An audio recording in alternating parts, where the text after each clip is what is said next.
আমি ওমর শরীফ আবৃত্তি করছি রক্তাক্ত জুলাইয়ের কবিতা। হৃদয় নিংড়ানো লাল তরল স্মৃতির জানালায় জুলাই লিখেছেন শিবলি নোমান। ফ্যাসিস্টের বিরুদ্ধে জুলাইয়ের উত্তপ্ত মিছিলে জন্ম নেয় দ্রোহের কবিতা।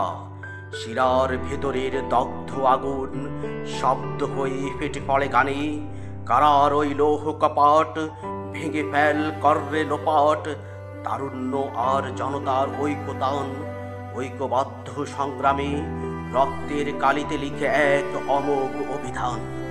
শহীদ ভাইয়ের ধমনী ভেদ করা লোহিত কণিকার লাল লিপিতে লিপিবদ্ধ হয় একজোড়া শব্দ, আমরা স্বাধীন। যে দেখ, ওই পরাজিত হলো স্বৈরাচারের বিষবাম্পে ভরা বীর। অবশেষে অস্ত গেল শ্যামল বাংলায় চোখ রাঙাতে থাকা যজ্ঞনাশিনী। গৌরব গাঁথা বদলির শেষে শান কোণে উদিত হল স্বস্তির শশী।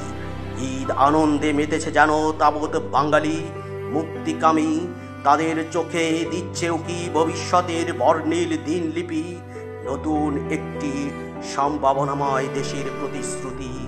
চিৎকারের ভাষা গ্রাফিতি হয়ে ওঠে আবু সাইদ, মুগ্ধরা হয়ে ওঠে অপরাজেয় ইতিহাসের নব অবকাঠামো। আধারের বুক ছিঁড়ে জ্বলে ওঠে মশাল স্বর্গগামী ফরহাদ। তরুণরা যেন এগিয়ে আসে আরও একবার সাথে নিয়ে আলোর মিছিল।